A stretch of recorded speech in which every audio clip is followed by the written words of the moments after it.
Hey guys, so it's time here to compare the new Sony Xperia X on the left with the LG G5. You can actually pick up these phones for about the same kind of price here, which is quite interesting given that the LG G5 on paper looks like it comes with a lot more to offer, but really I would say there are some things here that we can mention on the Xperia X which I think Sony has nailed a little bit better than LG with its latest handset. We can just start off here in terms of the build quality. Now the build quality on both of them is very solid. I have had some niggles with the LG G5 in terms of the creases on the back. And some other people have been having issues with the modular area here, like sometimes it sticks out, but I haven't had that particular issue. Personally, I think that both of them feel fantastic in the hand after using them for a while. I think the Sony does have quite big bezels compared to LG, and they could definitely work on that.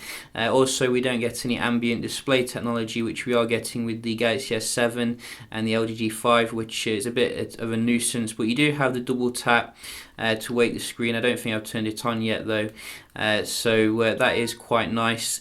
I think the X does feel a bit more comfortable in the hand compared to the G5, which is a little bit harder to get your hand around, but it depends on how big your hand is really. One area where I do actually really prefer the X though is in terms of the display, which I wasn't actually expecting really, considering this is 2K display with a massive 554 ppi, but the actual problem with the display is the lack of brightness as well as the bluish kind of washed out tone. Maybe you can see with this like white background here, the colors on the X, should I say, nearly called it Z then, is much kind of warmer, like in the middle of the range really. So I think the calibration Sony has definitely done a lot better here with the display and also the brightness as well. I have got this like on the max brightness I think compared to nearly the max on the Sony. So other than that, obviously a lot of people are going to be talking about the specs here. Snapdragon 820, beastly processor indeed, but if we have a look at the Geekbench score here, you can actually see the result. I did do a quick little Geekbench test so we can see how they stack up, and you can see it does lag behind a little bit in terms of the raw performance, like in terms of the multi-core etc, but I'm sure that those scores are about comparable with like Snapdragon 810 devices, so really you're not going to have any issues in terms of speed. I don't have any issues on my 6P, and what you are going to get is very cool stable performance. So if we just open up some apps here, you can already see that the Sony is very fast, like opening up stuff and going back into stuff. So that to me is something I have noticed using the device. It doesn't feel slower than the latest flagships really, and that is good here. It would have been nice if they had 4 gigs of RAM for future proofing, but it's not a massive deal really. One thing I really do enjoy about the Sony device is the actual user interface out of the box. I did actually have to fix this with like LG Home here, which made it a little bit better, but I think I do really like the Sony like circular design here on the icons. It looks really nice, new kind of experience here. This kind of looked a little bit more like EMUI when I first opened it up, which wasn't the best really. And also obviously we do get on the LG G5 some nice stuff like the capture plus like thing here where you can write on the screen. It would have been nice if Sony did implement some value adds. They have taken away like the small apps, which is a little bit annoying, but the LG also comes with the modularity, which I've nearly forgotten about, to be honest. Yes, it can be useful, in terms of putting the camera grip on to get your physical shutter button, but you do really have that with the Xperia X here. You can see we do have the button there, so really I think the modularity could have been handled a little bit better with cheaper accessories, but it's nice to have anyway, and props to LG for trying something new.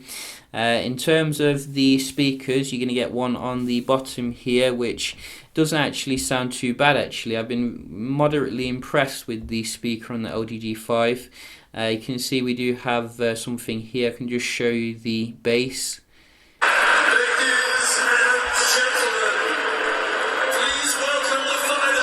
So that's on the Max here with the Real Madrid live kind of broadcast, and basically we do have the speakers on the front with the Sony, so you don't get quite as loud, I don't think, but they sound pretty good nevertheless. So I'd probably give that to the LG. One area where the LG definitely destroys the Sony is in terms of the camera software experience, which I think Sony could definitely learn a lot of lessons from LG and Samsung. Here you have a full manual mode where you can control pretty much everything really, and it's really awesome compared to the one on the Sony, which only really gives you control over the white balance, etc. And I think most people are expected to just use Superior Auto, but some people do want the Pro mode, which the LG definitely dominates there, to be honest. Also you do have the wide kind of lens features, which is very nice, adds something new to the experience. So tentatively I think that the LG will be a little bit stronger when it comes to the camera, but we'll have to check that out.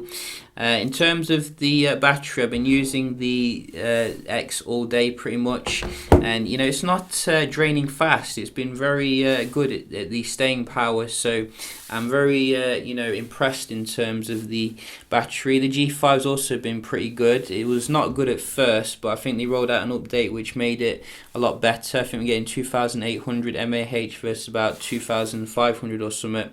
They'll both last you a day. At the end of the day, that's the main thing, and that is pretty good. Both I think coming with expandable storage, as well as a removable battery, obviously with the G5, which is a bonus for people who like to travel a lot. I think generally many people are going to be like, yes, the LG G5 completely dominates the Xperia X, but I think the Xperia X definitely leverages its own advantages really, in terms of the better screen, a better equalizer experience in terms of the music. The sound music is very good on the G5, but the Sony, you always get more in terms of the audio settings. Like you can see, they don't really compare here. Yes, you get your pitch shift on the G5, which is pretty awesome, but it feels a bit stale compared to the Sony. Also with the Sony, getting integration with PlayStation, your Sony kind of environment, whereas LG doesn't really have that environment. Nobody really wants to go to the smart world on LG phones, so I'll definitely be doing a comparison of the raw performance between these two, which are very beautiful phones. I forgot to mention, I think they both support fast charging. I did charge this up when I first got it, and it charged really fast, which is really good actually.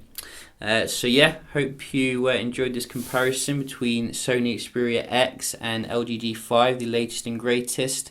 And I will see you in the next one. Cheers.